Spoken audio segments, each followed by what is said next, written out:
And I think for me, finding the community, finding out that you make friends that are more than just, people that you fuck. Welcome to Normalizing Non-Monogamy, the podcast where we interview incredible people from across the entire spectrum of non-monogamy to hear their fascinating stories. We always strive to bring guests on the show who have a healthy and positive approach to non-monogamy. However, everyone approaches this a little different, and at its core, our show is about hearing and learning from the different experiences and approaches people have. With that in mind, it's important to remember that the views and opinions expressed by our guests do not necessarily reflect those of our own. It's also important to remember that we aren't doctors or therapists and that we produce this show for entertainment purposes only. Please consult a medical professional for anything regarding your health that you might learn about on this show.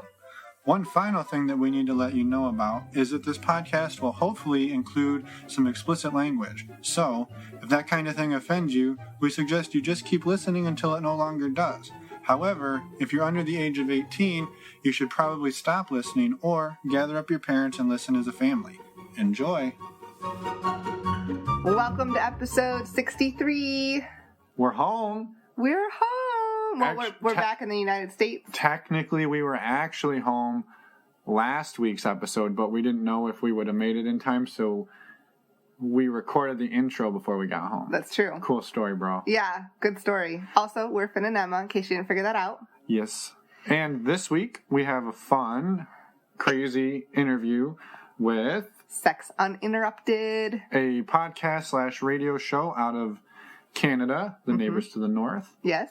And yeah, it's a great conversation.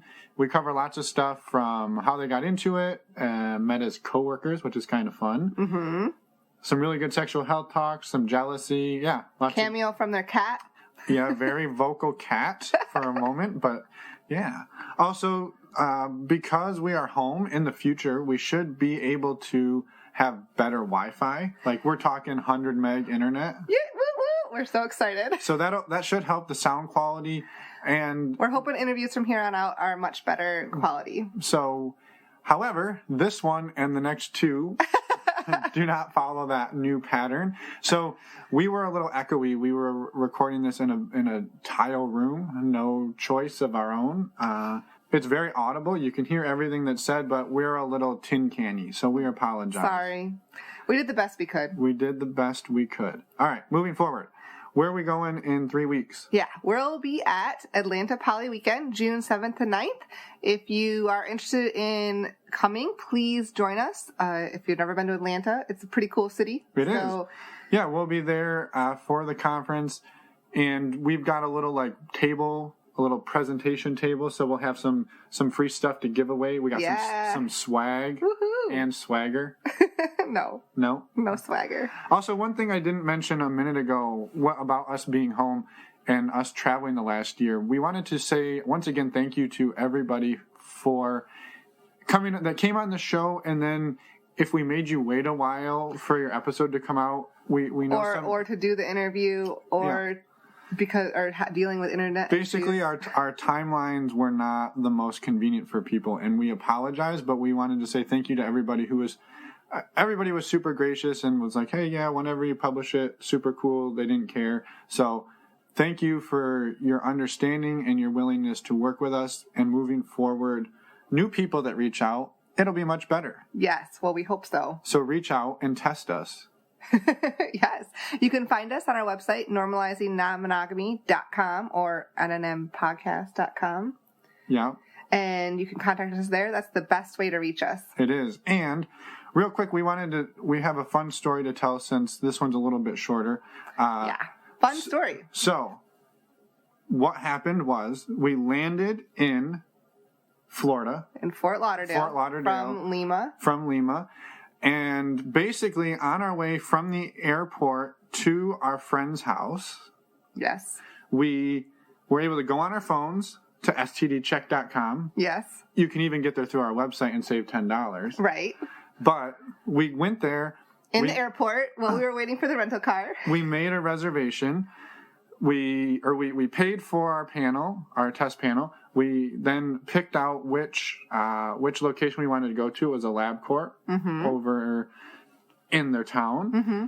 And then basically we paid, and it was boom. It was easy. You have to like take this form there. Yeah, it makes you. They require you to print a form. However, but they've got this sweet feature now where you can just fax it right to them. I know they still have a fax machine, which is interesting, but hey, it helps us out. We didn't have to print anything. We showed up and it was there. However, we showed up at the LabCorp, and it was like, so we're in Florida, right? It was like all these 90-year-old snowbirds. I'm assuming they were getting tested. Watch your age judgment.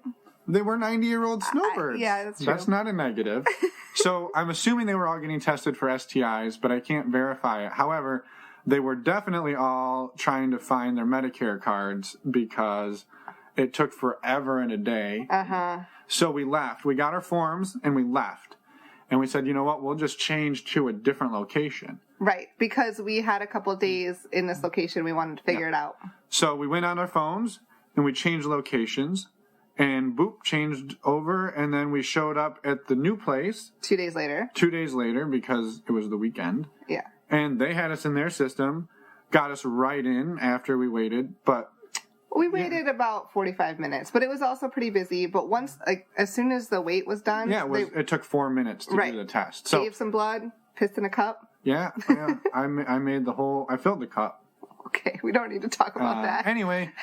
I don't know, we just wanted to say this was our first time actually using STD Check. I know we say we'll never talk about something we haven't used, but what happened is we had used a service in the past called STD Test Express. Yes. And it was essentially the same service and it worked great. And then they went out of business, and so we had to switch on the fly. And so we had heard good things about this one, but we'd never been able to use it until now. Yes. And we can say happy days. We got our results in 48 hours. 48 hours. And we also learned, because we kept checking to see if they were ready, you could pay $25 to get them expedited in 24 hours. So if you had an urgent gangbang, Cox Galore, if you had an urgent Cox Galore you needed to get to, you can get them in 24 hours. Yeah. Anyway, we'll stop rambling now. We just thought that was a fun story. So, if you want to use STD Check, go to our website under the resources page. Or on the homepage, too. Yep. Or links in the show notes. Yes. It all says you can save $10 on your panel. And it supports the show, too.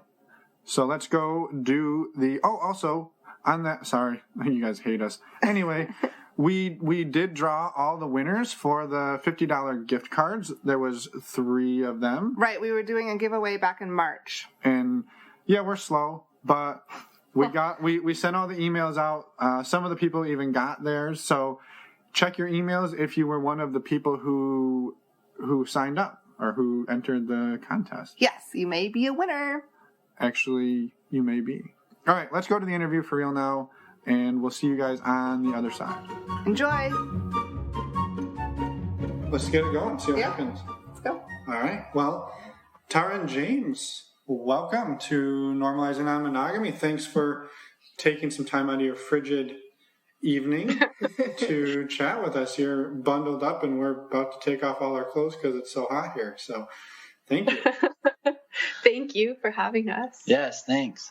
Absolutely. Well, anybody who's not aware of who you are and your fame on the podcast/radio world, do you mind filling people in and we'll go from there?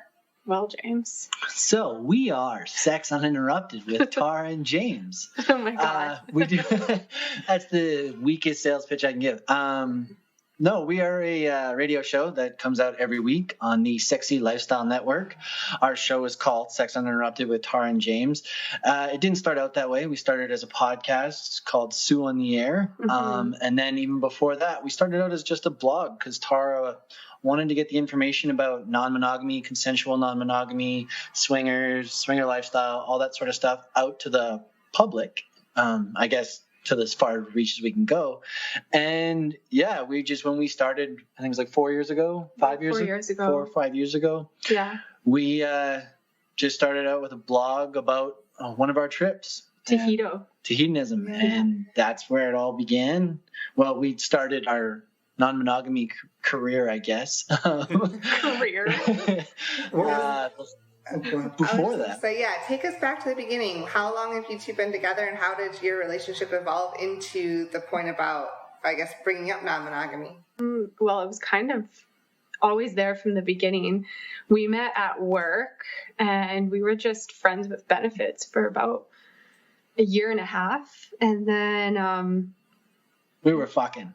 Yeah, we were. And having sex with other people and sharing that between the two of us as well, and talking about that.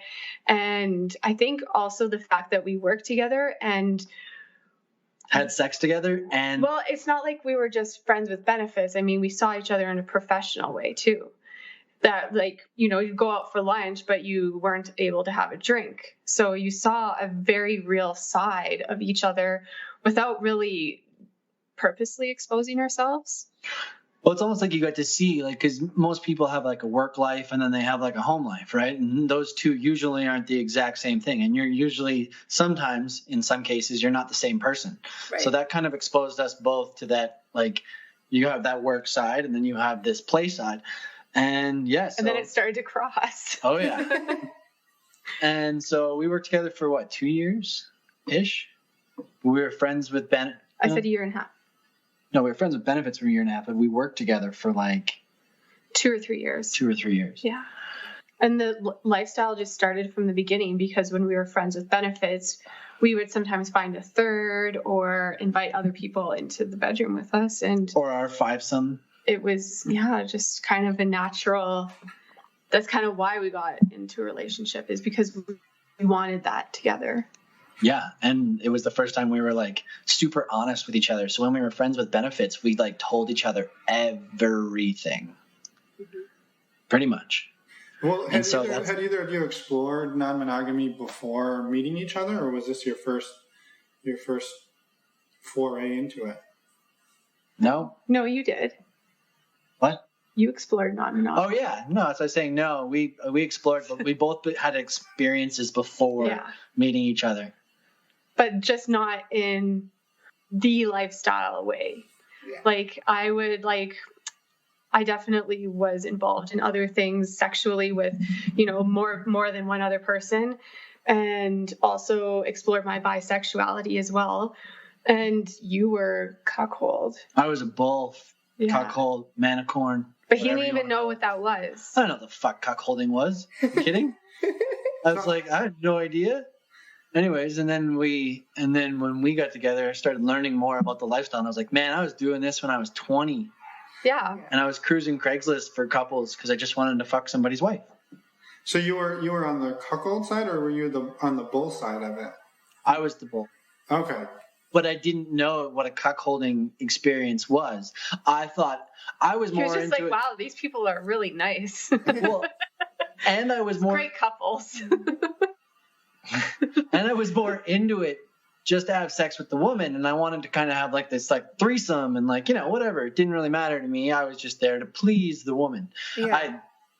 And so that's how it began. But then there were some experiences where I went over and she didn't answer the door. He did. And I was like, whoa, okay, what am I getting myself into? And then finally got into the bedroom. But then when I got into the bedroom, he went and sat in the corner. And I was like, okay. So I started playing with the girl. And then I was like, dude, you want to come over? And so he comes and lies on the bed next to us and literally did nothing the whole time. And so it was, I had some really interesting experiences. I met couples in hotel bars and went up to their room. And she had an ex-boyfriend that kind of taught her a little bit of about the lifestyle, got you into those parties and stuff. Yeah, definitely. And I don't know. And then when I was single, I kind of was exploring myself sexually. Yeah. So it sounds like from a very early age, it was just kind of a natural progression, and that you didn't feel that you had to just meet that one person and get married, as a lot of society tells us. Well, I think I did still. And that's the problem, is I would get into relationships and then turn that side of me off. Mm-hmm. And then I would start to get resentful or angry or bored or cheat. And it's because that side of me wasn't being fulfilled. Yeah. Right. Yeah, I cheated. I cheated a lot. It sucked. Yeah, and so... Well, it's just because I couldn't explain myself. Right. And so when you two found each other, that's where you kind of said you were just open and honest with each other. And I guess when you were having those conversations, were you hearing the other person say things that you were like, you were like, yeah, that's me, or were you starting to get defensive, like, whoa, I don't want to be with somebody who's gonna want to do these things, I guess? How did those early conversations go? Well, I think they were pretty open. Like, she told me, I think, on like one of our smoke breaks one day that I don't think we didn't think that we were going to end up together. No. We were like, oh no, we wouldn't date each other. We're just having sex. Like, that's how it was for a year. It was great sex. People in the office were like, you're so cute. We're like, we're not a couple. No. Like, yeah, like when she broke up with her boyfriend at the time, like, it was interesting because this one lady walks up to us in the smoke pit at our work, and we don't smoke anymore, but it's funny that we were out there and this one lady's like, so what's wrong, Taara? And she was like, I broke up with my boyfriend. And she's like, well, you need a dick. And then that's not exactly how it went. It was a little bit more laid tasteful or something like that. Anyways, but you need to get laid. And she was like, well, James is right there. And and then it was funny because we kind of had this little like, I'm going to ruin you, you're going to ruin me sort of like little thing that we had there at the beginning. I don't know what you're talking about. Like, remember how you said, I'm going to ruin him? And I said, no. Oh, okay. It was a long time ago. Okay. Yeah. So this was what, about 4 or 5 years ago? 6. 6 5 years or ago. 6 years ago, yeah. And since then, how has it evolved? Are you married? Do you have a litter of children? A litter of children? God, no. No, we just have, we're not married either. No, just fur babies. Yeah. Yeah. And I guess, so what has the dynamic, like, how has it evolved since the Friends with Benefits stage? Well, we're definitely in an established relationship now. That's a big difference. Yeah. And like we're living together, and we don't play separately, which we did like when we were Friends with Benefits. We don't do that. It's completely evolved. Yeah, like it's, how we see each other is like totally different. I don't even know. Everything's evolved. Like, just like every relationship is going to evolve and change over time. Yeah. Well, you don't want it to be stagnant forever and be the same thing over and over again. That's the reason why most of us are in this sort of lifestyle, is for something different, variety. Sure. Right? And it's the reason why, like, that's one of the reasons why I'm in it for sure, is this lifestyle, is because it's, when you get to the same old thing over and over and over and over and over again, it's like, and there's no growth, there's no expansion, there's no communication, there's none of that. And it's just the same thing. And there's no, Yeah. It just seems like it's a fruitless endeavor that just goes nowhere. And it's like, well, why can't you evolve and expand and learn? Like, our sex life from the beginning till now has also changed. Like, my God, everything's changed. Yeah. In what ways? Well, in every way good and every way bad. It's just kind of, now we're all over the place. Like, we've just evolved and changed and, become more conscious of each other. And sexually too. At the beginning of our relationship, we really were just about fucking and having sex. And as we learned more about each other and about what each other wants and desires and kind of like how to turn each other on, I mean, that's had to change too. And we just did a radio show with Jaya about the erotic blueprints, and that's been life-changing for us too, and how we view our sexuality and the sex that we have between us and between us and between other people, other couples too. Yeah. So the non-monogamy then right now looks like mostly dating other couples and doing everything together for you two. Yeah. And singles. It's always been that way for us, though. That's the one thing that's always kind of stayed constant, is that we play together. Yeah. We do this together because we like seeing each other happy and fulfilled. That's one of the main reasons why most people get in this lifestyle, is to see their significant other happy and fulfilled. And we love to see each other in these moments. These are, it's raw passion. Like, I'm a very sexual person. I'm a sexual blueprint when it comes to the erotic blueprints. And, when there's sex all around me, I'm in a very happy place. Yeah. And so we love just seeing each other in those moments. And it just kind of works for us in that way. We've had some experiences and some moments where it's been separate, but majority of everything we do is together, because we like doing this together, because we've always wanted to find somebody that we can do this together with. Yeah, absolutely. Has there ever been jealousy or issues that have come up? I think definitely. I think there's always, when you're pushing your boundaries and pushing to understand who you are and what you like and what you don't like, there's always going to be some pushback while you're understanding yourself and your relationship. And sometimes it's going to be, me that has some issues that I need to communicate. Sometimes it's going to be James. And sometimes things just happen. And then you're like, oh my God, like, we weren't even paying attention to this. And now we have to address this. It just kind of like flew off the radar for a while and then just demands your attention. And jealousy is a natural thing. Yeah. And it's just an emotion. I mean, it's going to happen. It's your choice if you want to see it as a bad thing or a good thing, is how you look at it. Yeah, jealousy. We always like to say that it's really hard to get away from jealousy when you're trying to deprogram somebody into the way that they've thought for so long. Yeah. Like, everybody has thought monogamy is the way to go for a very, very, very, very, very, very long time, right? There's a whole industry around it that makes a shit ton of fucking money when it comes to monogamy. Yeah. And it's a large deprogramming of a lot of people to get to that point where you're okay with even imagine playing a part. That's a long period of time. Some people reach it quicker than others, and some people don't find it until later in life. But it's all comes down to understanding that it's an emotion, like Taara said, and it's kind of hard to get away from.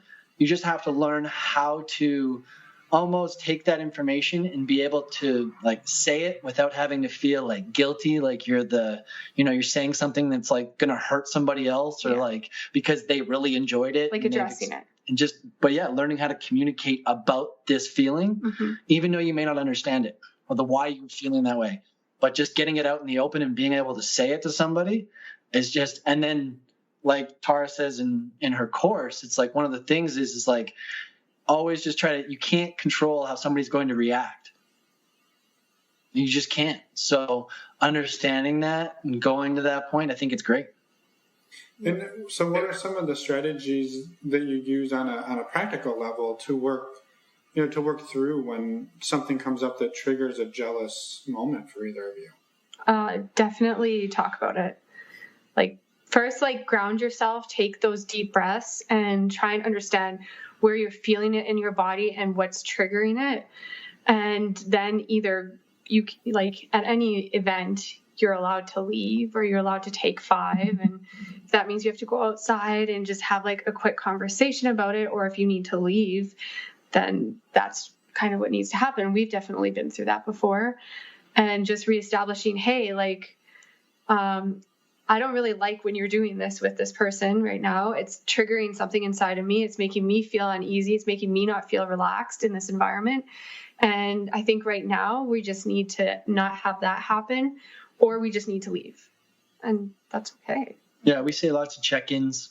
Communication is key. I know everybody will probably say this, but it is the fundamental reason why this lifestyle is the way it is. It's just, you have to have that brutal, honest communication. You have to have it. And if it's not triggering a huge wave of jealousy, then it's something that you can also keep in the back of your mind. And it's something you talk about the next day because we like to have decompression days the next day, where we kind of talk about what we liked that happened, what we didn't like, and just, getting our bond stronger and reconnecting.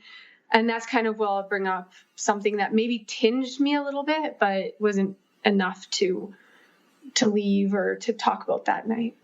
And another big one is always reiterating your rules and boundaries before any event. anything that has to do with like anytime you go out. What are your rules and boundaries for tonight? What are they? Because they're always going to change.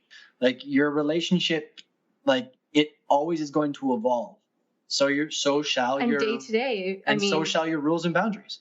And that's one of the big things that we found out in a tantric course was like from day to day couldn't be different. Yeah. Mm-hmm. And so just reiterate. Depending on like what happened to you that week, you might have had a crazy week at work and you might not have found the time to have sex for like, 5-6 days. And then all of a sudden you have a party you're supposed to go to and just say, okay, like tonight, just one of the rules is just no sex, no penetration with somebody else, because we haven't had that time to do that, because that could stimulate some jealousy. And I think just being aware of where you guys are, where you are, and then putting a little bit of, rules or it's your rules and placing boundaries. Some rules there kind of helps with mitigating the jealousy. Yeah, and I think pointing out the fact that they can change is really important, because it can be very different from a week-to-week, a day-to-day basis, depending on how you're feeling. 100%, yeah. Are there things that either of you, through this process, have discovered that you really enjoy that you didn't really know you did when you started down this path together? Like something that you're just like, wow, that's amazing. I wish I had found this 5 years earlier. Mm-hmm. Everything about the lifestyle. I think that but that's the reason why we started this, was because it's like there wasn't the information like when we started 4 or 5 years ago. There wasn't this many podcasts that are out there. There wasn't this many people opening up their lives. Like, how long ago did you guys start? About 12 years ago. 12 years? Not the podcast. Our podcast? No, only a year. Our podcast a year ago. Yeah. Yeah, it was like 12 years. But that's the thing. Like, everybody has this progression, but the progression of the lifestyle has grown significantly in the last 2 to 3 years. Yeah. And it has literally blossomed into I think there's over 100 different shows on non-monogamy and all this sort of different stuff. And I think for me, finding the community, finding out that you make friends that are more than just, people that you fuck, and really starting to have some really close friendships of me not having to be fake anymore, not having to put on a mask to go out into society. Now I can just be my open, honest, truthful self and, say something dirty at dinner and not get, the stern eye from my friend across the table. And that's, I value that. And I'm so grateful that I found that in this lifetime. Not a lot of people get that opportunity. Yeah. When you're meeting people or you're looking to meet people, do you typically look for friends with benefits, or are you trying just let's meet people once and have fun, and then we like to just do a one night stand kind of strategy? I guess how does it look for you in a real sense? I think we started off with the more one night stand kind of situation, and then once we started to find the community is when we really started looking more for deeper connections, more intimacy. Hi, Kat. Yeah, I think it's always evolved. Everything's evolved, but at the same time, the one thing that we have always remained constant is that we're communicating on every level, and the people that we're going to end up playing with are people that we're communicating with on beforehand, and we're flirting, we're getting in touch with them. Group messages, and we just like to build up the sending memes to each other, building up the anticipation of potential sex. We always like to say that sex is the cherry on the top. It really is. Yeah. If we get to have sex with other people, great. We're going to probably have sex together. It's usually what we like. What? Yes. But that's the thing. I think that the sex with other people is a cherry on the top. These are people that we want to be around and hang around all the time. It's literally become our primary friends group. It's the people that we hang out with on weekday nights. Well, even weeknights. Next Monday, I made a coffee date with a girlfriend in the lifestyle, and no play, nothing like that, but just meet, have coffee, catch up with life. I rarely even did that with my vanilla girlfriends. And if I did, I still couldn't really talk about what I really was going through. And at least with these women, I'm able to. And I know I'm in a safe space, and a space where I'll be understood too. Yeah. I think that's huge because that's something we always strive to find too. And like the sex is just the cherry on top is the way we go about it as well. Yeah. It's a good strategy. Have you, or do you see yourselves ever migrating towards like a polyamorous dynamic, or do you think you'll stay more on the swinging casual sex side? We're not opposed to anything. I think that we're like, again, it's going to be an evolution. Yeah. It's going to evolve. We've explored it a little bit with A girlfriend. unicorns before, but it's hard with the business, with Sex Uninterrupted, and being in the lifestyle, and then having somebody else that we're in a relationship with. Like, it was really hard to juggle everything. Sure. Well, and that's what I was just about to say. Like, the one thing that is like, okay, for those polyamorous people, like, I will literally give you the biggest high five in the history of fucking mankind. How do you have that much time to, one, have a career potentially or not, but how do you have the time to go and be with two different people? At least. Like, and we struggled with it. The balance was really, really difficult for us. Like, how does that work? How do and you we don't have even that much have time? kids. Yeah, I think it's Go to work, to come home, to walk the dogs, to, then have to potentially please one partner, then please the other. It's like, where did you find that time? Like, because that. What about you guys? It just, for me, I'm like, you know what? All the more power to you. Congratulations, you figured it out. For me, I'm like, I have no time. Yeah. Like, I want the time that we have together, because that's why we make a plan and a schedule and we schedule it all out. I want to know the times that I can spend with her and just be with her and be with Taara and just be into these moments and, like, exploring and trying different things and, like, why having dates and going on in different experiences. I don't know how I would have time to not do that when I want to do it with her. So, like, most of the stuff we would do wouldn't be necessarily polyamorous, like dating. It'd be like a triad. It would be like a triad of, like, bringing a single in to date both of us. Mm-hmm. Okay. Yeah, I think that's fair. It's not for everybody, and no. Yeah, it's time is I think when we talk to people who are in polydynamics, the timing and scheduling is definitely at the top of the list of hardest things that they have to juggle. So yeah. It is. I believe it. It is crazy to think and that's another one of the things that I like to talk about. Like, don't get me wrong. I'm not saying that this is a bad thing. I'm saying, this is an amazing thing, because I always like to say, it's like, how can you, like monogamous relationships, how can you rely on somebody 100% for your emotional needs and 100% of your physical and sexual needs? It's like you're asking one person to satisfy all of that. And the one thing about the lifestyle that kind of gives you that sort of liberation is that you have now be able to, have other people enter your life and satisfy that sexual wants and desires.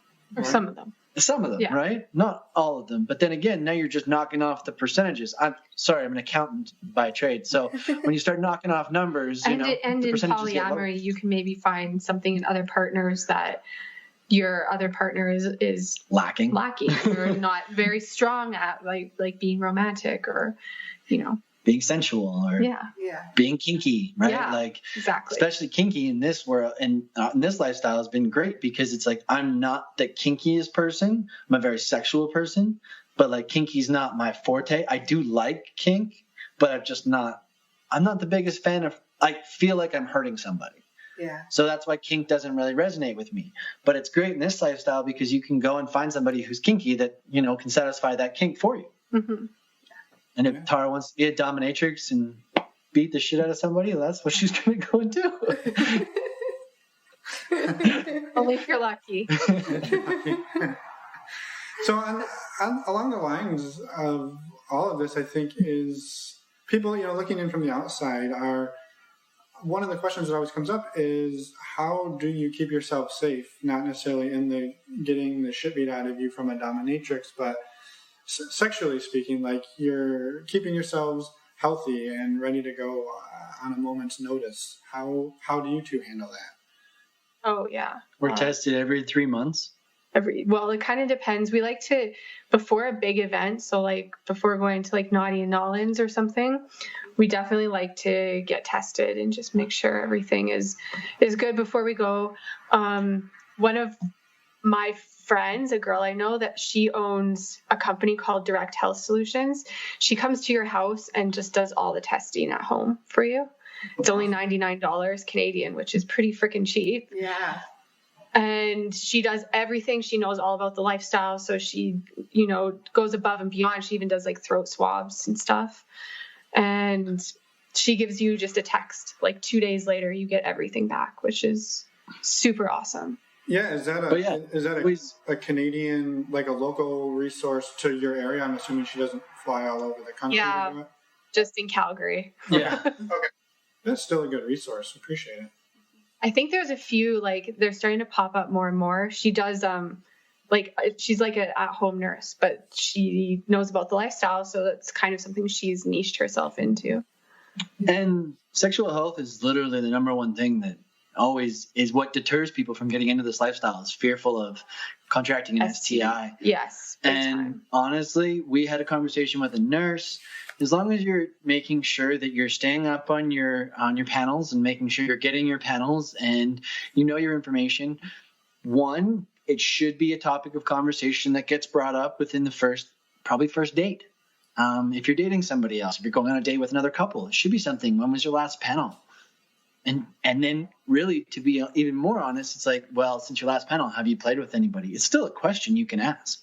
Yeah. But like, again, approaching it with, again, honesty and almost a directness kind of removes the whole stigma of having to go through that. But again, now you're still giving the other person the option. Like, let's say you have contracted something and you're honest about it. Now it gives the other person an option and a choice on what they want to do, or what they want, if they want to say something, or right. You're giving them the choice without divulging the information. Well, you're a selfish asshole. Well, you should be divulging it. How can you not? There's a big, huge debate going on about this in the lifestyle. I think you should be divulging it. Lots of people have messaged me this, asking if you have an STI, if it's something that needs to be shared with people you're playing with. I don't know. What are your guys' thoughts on it? I mean, yeah, I think if you're not going to share, then what's the reason of getting tested? In yeah, I feel like it's worth. I mean, it feels like it's very important to share as well, and it allows everyone to have that conversation, and it allows the other people to be informed, and then you can have a conversation. And maybe if you are diagnosed with something, but then you're on treatment, and that can all be part of the conversation. Well, and I think in an even simpler terms, if you were the one that wasn't getting divulged, like, you would want somebody to tell you, right? I mean, I think you want the choice. Right. Yeah. But I think that if you know for a fact, you should be divulging that information. Yeah. I think no matter what, if you know for a fact. A softer way of saying that. Well, I still think that it's a selfish act to be playing with other people and potentially giving somebody else an STI or something along those lines. I get you. I think that is a very selfish act if you do not divulge that information, because you don't know who they're playing with. You don't know if they're playing with other people. Now you're spreading it within a bunch of different people, and you're not giving somebody the choice or the knowledge for them to make the decision on whether they not want to play with you, right? There's always a risk when it comes to sexual transmitted diseases, and there's always a risk when you're playing with multiple partners. Yeah. There's always going to be a higher risk. That's what I should say. Yeah, right? I think the hard part here is where there's such a stigma around a lot of these, STIs, and whether it's, herpes or any of them, right? Usually the stigma around it is far worse than the actual symptoms, the physical symptoms that you would ever experience. And so I think the hard part here is, how do we destigmatize these? And I think the best way to do that is, if you are somebody who has something, and it's not easy to say, right? It's easy for you to sit here and tell people, but the more we talk about it, the more we have the conversation, and the more people say what they're dealing with, the more and more destigmatized it's going to be. And you know, we've been in play situations with groups where beforehand we go around a circle and everybody says when they got tested and what the results were, and we've really seen some amazing things where people have said, you know, I have this, I have that, I've had these symptoms or whatever it is, and it's not like people shun them to a corner, right?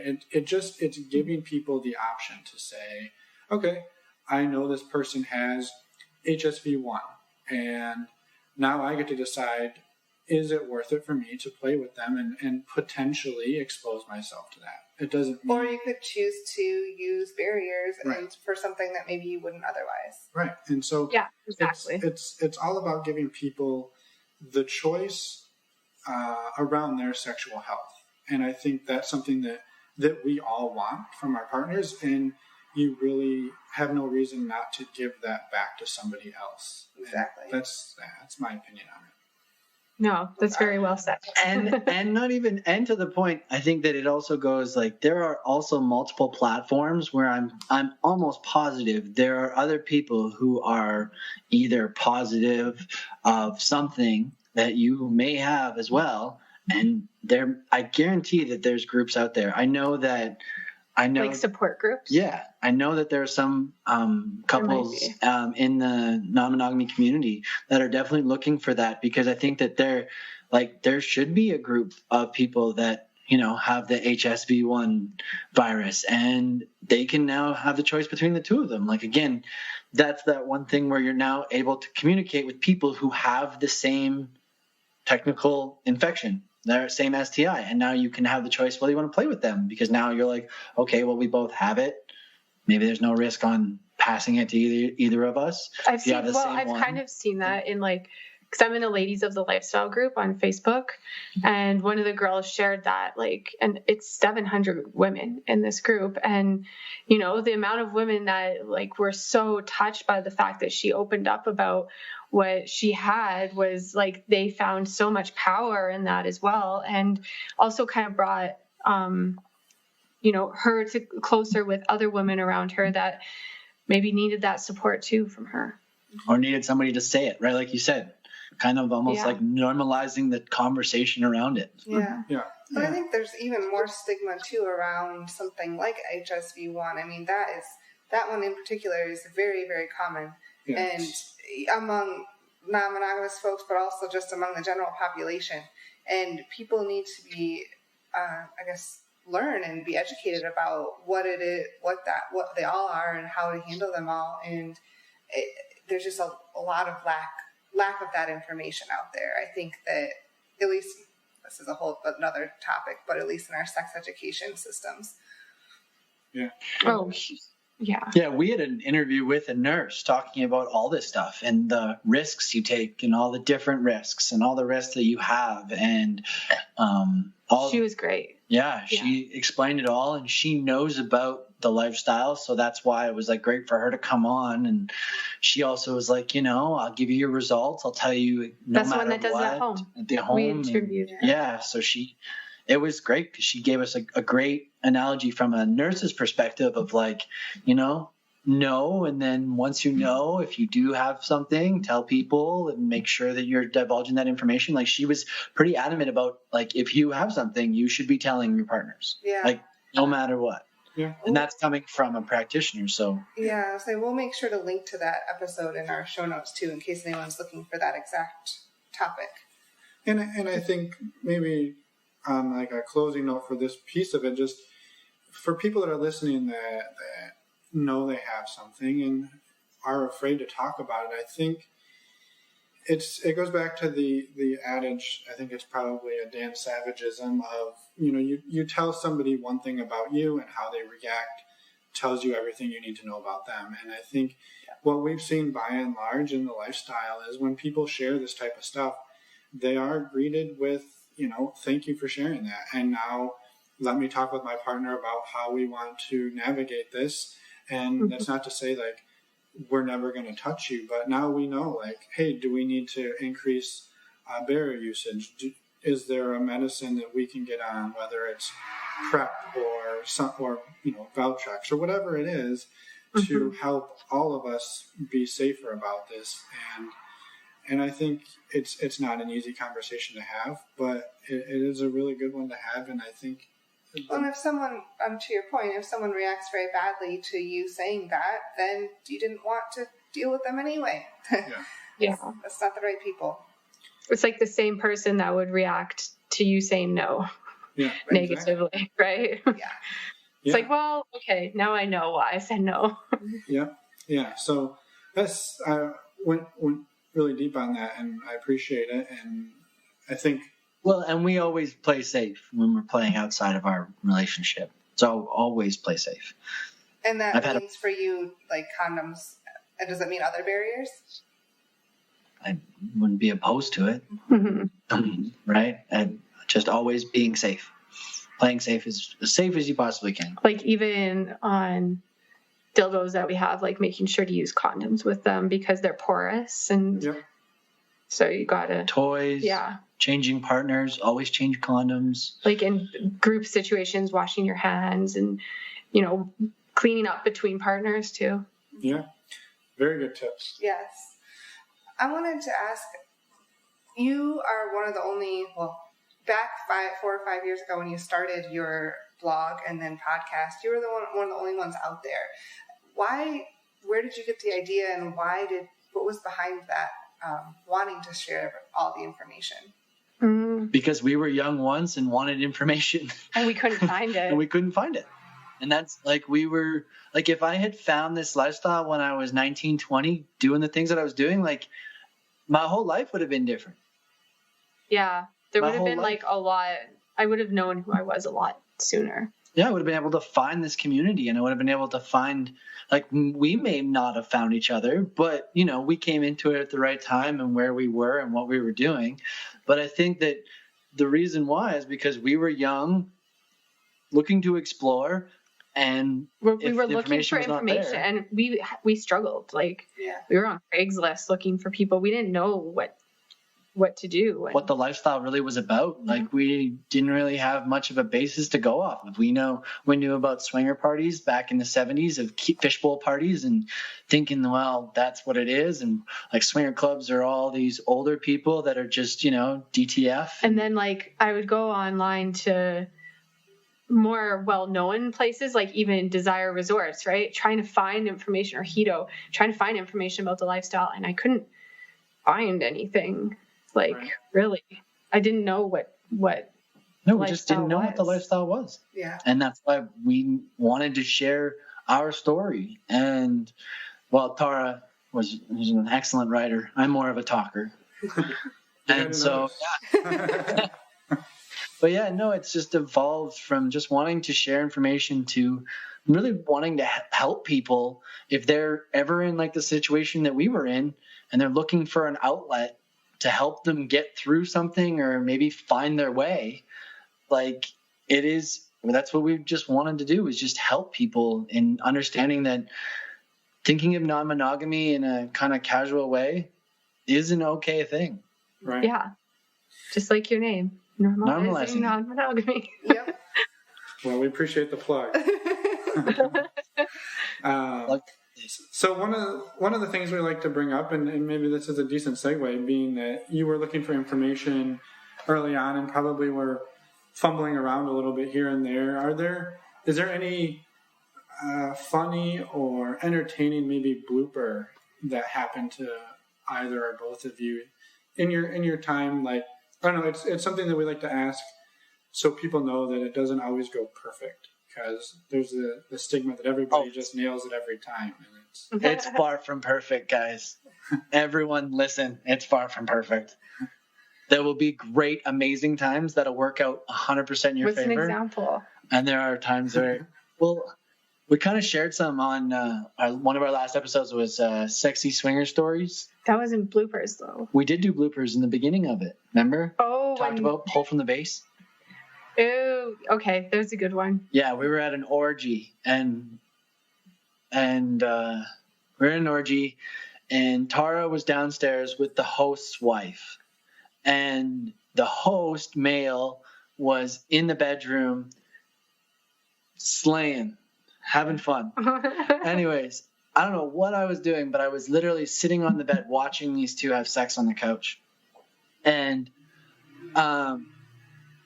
she proclaimed to him that she was a big fan of the cum shop.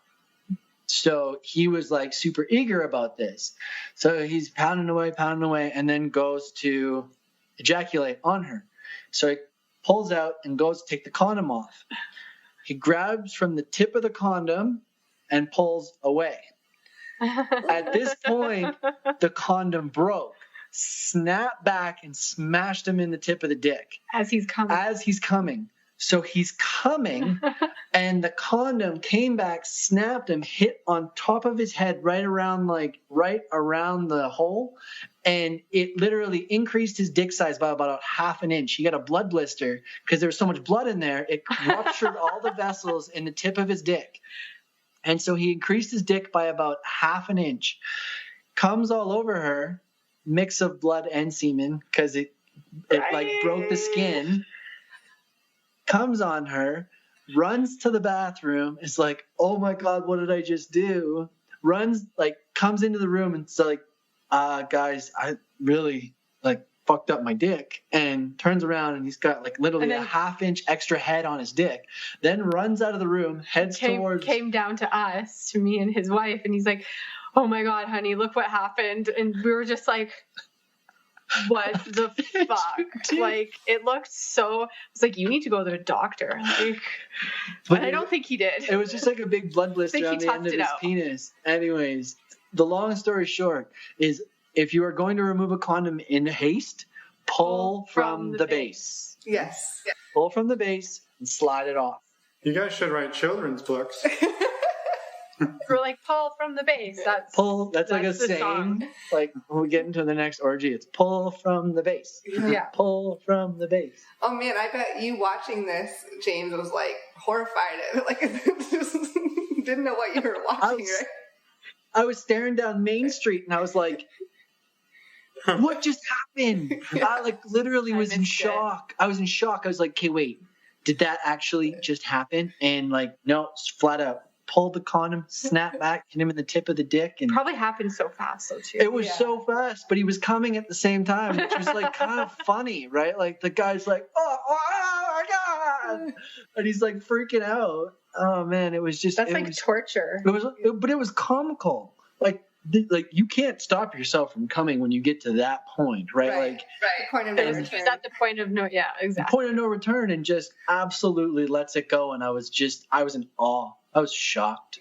It was amazing and scary all at the same time. Well, it sounds like he was okay though after he toughed. It was okay after a little bit. It was a few months, I think. Actually. No, it was only a week. No, because he sent me a picture of it. He had just hit a ring around a bruise around the hole of his penis. Pretty sure it was a while still. Well, we wish him the best. Yeah. He's better now. It was a while ago.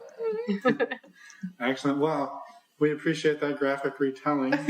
And I love that story. It is literally made oh, and we got another quick one.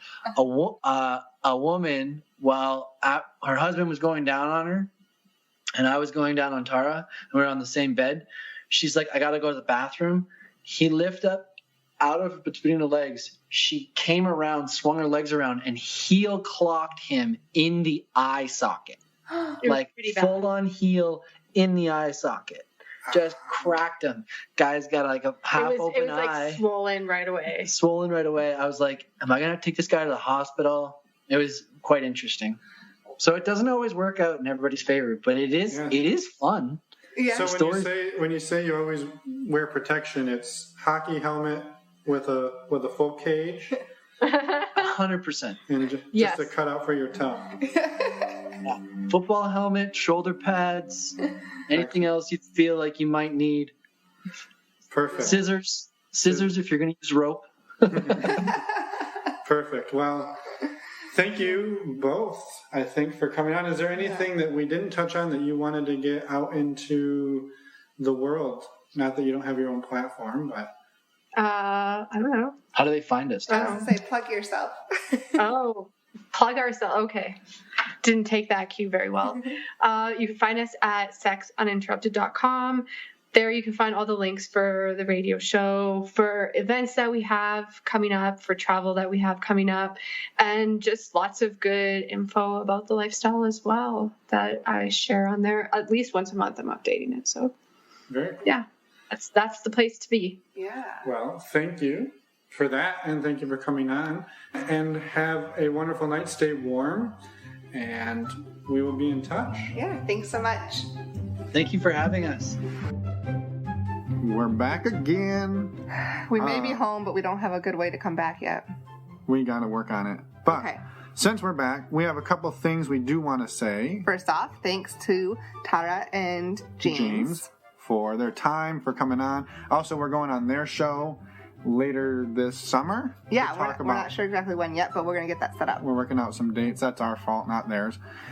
And real quick, one thing that came up during this conversation was a pretty in-depth talk about STDs and whether or not to disclose. And I guess something that we've been talking a lot about is how do we further destigmatize this conversation. And It's something we feel very passionate about. Like, it's really important. yeah, because, a lot of the time, again, the stigma behind getting something is way worse than actually having it. And I think there's a lot more people who are willing to play with people who test positive for something than one would imagine. And it's really not a death sentence to your sex life or your swinging life or your poly life or your life anymore, right? So what we were hoping, and we know this is a little bit of a weird ask, but if you're somebody who has tested positive and it's a story you are willing to come on and share, we think it would be very helpful for people to talk about, what did you go through when that happened? What have you gone through since then in disclosing it? How have people reacted? And just trying to help us help as many people as we can. So we know that's an unusual ask, and it's a big ask for people, but we wanted to throw it out there anyways. Yep, exactly. The other thing that happened was big Twitter news. If you're on the Twitter following the other lifestyle podcasters, there was a Scuffle?